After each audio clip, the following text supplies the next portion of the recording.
एक आदमी एक मूर्ति के पीछे छुपा था, चुपचाप एक लड़की को देख रहा था जो शायद गलती से टूटे कांच पर पैर रख बैठी थी और अपने घायल पैर के अंगूठे को चाट रही थी। माइक ध्यान से घूर रहा था, लेकिन गलती से उसका आईफोन 16 जमीन पर गिर गया।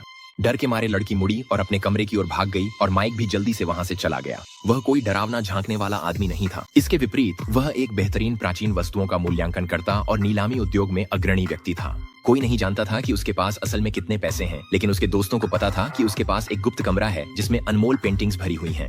एक दिन माइक को एक लड़की का फोन आया जिसने दावा किया कि उसके माता पिता के गुजर जाने के बाद वे एक घर छोड़ गए हैं जो प्राचीन वस्तुओं से भरा है और वह चाहती थी कि माइक आकर उनकी कीमत का आकलन करे। हालांकि जब माइक समय पर हवेली पहुंचा तो वहां लड़की कहीं नजर नहीं आई और बारिश भी शुरू हो गई। माइक ने पूरे दिन बारिश में इंतजार किया। उसे लगा जैसे उसके साथ मजाक किया गया हो और वह अपने ऑफिस में गुस्से से दहाड़ उठा। लड़की ने फोन पर उससे माफी मांगी, कहा कि उसका एक्सीडेंट हो गया था और वह रोते हुए उससे फिर से आने की गुहार लगाने लगी। लड़की की हालत देखकर माइक ने एक बार फिर जाने का फैसला किया। इस बार बटलर ने उसका स्वागत किया, लेकिन लड़की अब भी दिखाई नहीं दी। हवेली बहुत बड़ी थी, लेकिन थोड़ी जर्जर लग रही थी। हर जगह एंटीक सामान और पुराना फर्नीचर जमा हुआ था। बटलर ने माइक को बताया कि लड़की पहले एक सोशलाइट थी, लेकिन उसके परिवार की हालत खराब हो गई थी और उसे अपने माता पिता की संपत्ति बेचनी पड़ी।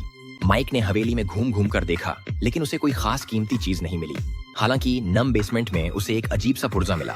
उसने वह पुर्जा जॉन को दे दिया जो मशीनों में माहिर था, लेकिन जॉन भी उसकी अहमियत नहीं समझ सका। माइक को उस लड़की के बारे में थोड़ी जिज्ञासा हुई, इसलिए उसने उससे मिलने के लिए कॉल किया ताकि वे अनुबंध पर चर्चा कर सकें। लड़की ने तुरंत मिलने के लिए हामी भर दी, लेकिन साइन करने के दिन उसने फिर से माइक को इंतजार करवाया। इस बार माइक का सब्र पूरी तरह जवाब दे गया और वह गुस्से से भर गया। इसी दौरान एक मजदूर ने गलती से सीढ़ी गिरा दी और फोन से भी तेज आवाज आई।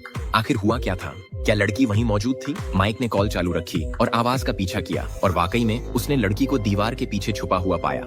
माइक ने वहीं पर उसे रंगे हाथ पकड़ लिया, लेकिन लड़की ने तुरंत फोन काट दिया। माइक की जिज्ञासा और भी बढ़ गई। सच्चाई जानने के लिए माइक ने चुपके से बटलर को कुछ पैसे दिए और बटलर ने बताया कि लड़की को ऑटिज्म है और उसने कभी अपना चेहरा भी नहीं देखा। उसे बस इतना ही पता था कि वह हमेशा हवेली में ही रहती थी और बहुत कम बाहर जाती थी। सच्चाई जानने के बाद माइक को अचानक उस पर दया आ गई। उसने पहल करते हुए लड़की को फोन किया, लेकिन उसने माइक की चिंता को सख्ती से ठुकरा दिया और यहाँ तक कि साइन किया हुआ कॉन्ट्रैक्ट भी दरवाजे के नीचे से सरका दिया। इसी दौरान माइक ने दीवार में एक छोटा सा छेद देखा और वह उसे ध्यान से देखने ही वाला था, लेकिन उसे यह उम्मीद नहीं थी कि लड़की भी चुपके से उसे देख रही थी। दूसरी ओर जॉन ने उस अजीब पुर्जे पर अपनी रिसर्च में एक बड़ी उपलब्धि हासिल की और पता लगाया कि यह 18वीं सदी के एक यांत्रिक मास्टर के हाथों से बना था। अगर इस किंवदंती जैसे रोबोट को फिर से बहाल किया जा सके तो इसकी कीमत किसी विश्व प्रसिद्ध पेंटिंग के बराबर होगी।